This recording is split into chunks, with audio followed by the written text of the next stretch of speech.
So the new biggest intricacy to the Jake Retzlaff situation to me is the BYU Honor Code and his admission of having premarital sex with AG, as she's listed in this case. And again, we haven't decided anything, whether he's exonerated or found liable, whether he has to pay or she has to pay, or what this looks like.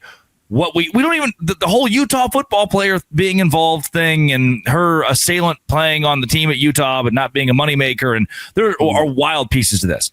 But if we focus simply on Jake Retzlaff saying, hey, hand up, I had, in the words that he put it, pleasant sexual contact with this person, bang, like you immediately have violated the honor code. And you've already dug the grave. Yeah. Like you not only have you violated the honor code, and we saw this with Jimmer Fredette in that entire season, or that March Madness run, I should say. Jimmer didn't do anything. Right. Clarify. But with the Fredette team, now you have a very high profile player, the starting quarterback of a team that's projected by many to win the Big 12 or compete or possibly be a college football playoff caliber team. So a part of this goes to, man, this is a figurehead that kids look up to. And he was lauded as the first Jewish quarterback in BYU history. That was a big piece for the university. He got to become a figurehead, not just as the starting quarterback, but also as this kind of bridge builder amongst religious beliefs at the university, and a new era of BYU where they say, hey, we are so proud to have a Jewish quarterback. And I know that changed the perception a lot of people had of BYU and their thoughts toward other faiths. Most of those being misconceptions. And now, like the guy that you just threw out there as your all-American, look at us, we love this guy and he speaks for us, says, hey, I broke the honor code. I had premarital sex while on the football team, and it was, a pleasant interaction. I didn't do it. Like, this is just what punishment matches the honor code crime of this. Yeah, it is fascinating from that aspect of, like, it's weird to say now, but he is kind of a trailblazer for BYU, right? Sure, like that was a guy, as you said, that is in front of the entire country in these games. They've got the BYU shirts, like it's a big deal. And here's someone who's saying, by just being there, you don't have to be LDS to go to BYU. 100%. You don't have to be LDS to enjoy your time at BYU. Which one I'd say that's the misconception. Most people are like, oh, if you're not a member of the Church of Jesus Christ of Latter-day Saints, then BYU hates you, or they disagree with you, or they think you're going to hell, which is completely wrong. And this is Jake Retzlaff proving that the BYU can coexist with and accept and embrace the whole BYU thing. And then that guy they used is saying this, Yeah, because now you play it out like, let's say Jake Retzlaff is the NFL draft prospect and he goes on to play in the pros. That changes a lot of these kids being recruited who are not LDS, who are getting recruited to BYU. And they're saying, well, you know what? Retzlaff went there. He's in the NFL now. Like, why can't I go there? And it would be pretty catastrophic to see his dismissal for either one of these. Like, if he's found guilty, obviously that is hugely problematic and catastrophic. But even if it is just a consensual sex act that gets him kicked out because that's BYU's honor code, that's probably, their honor code is probably more important than their football recruiting. But that does change things of athletes being like, man, like, I thought we could do something great. Like BYU, look at all these crowds, DeBonsa goes there, Retzlaff at football. But like, if I want to have sex like a college student, I'm going to get kicked out, like no ifs, ands, or buts. And I think that's where it does become BYU, standing for something more than just being a good athletics program and being different from other schools. Just by admitting that, I think that's your sentence right there. Like, in terms of football, right? They had a running back 8 or 10 years ago who missed the whole season because he was caught with a girl in his room. Like, this is a different ball game, man. We're not, the court of law stuff is separate from what we're talking about here. I think there are already BYU fans that are considering this new era of BYU athletics being different. Now they're spending a ton of money. Now they're carrying, this is the front porch of your university. It is going to help carry your faith. I think it's very admirable what BYU is doing and spending the money they're spending.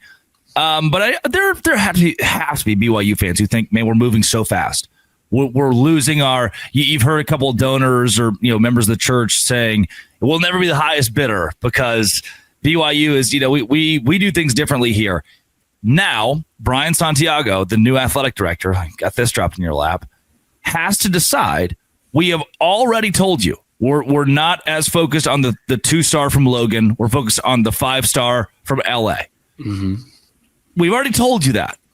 Now that's the new era of BYU athletics, does that mean that as your athletic department grows and becomes more diverse and differentiates, that your honor code bends or is looser for athletes? That's what BYU has to decide. That's what their new athletic director has to decide. What is the precedent in 2025 for a BYU athlete that has sex?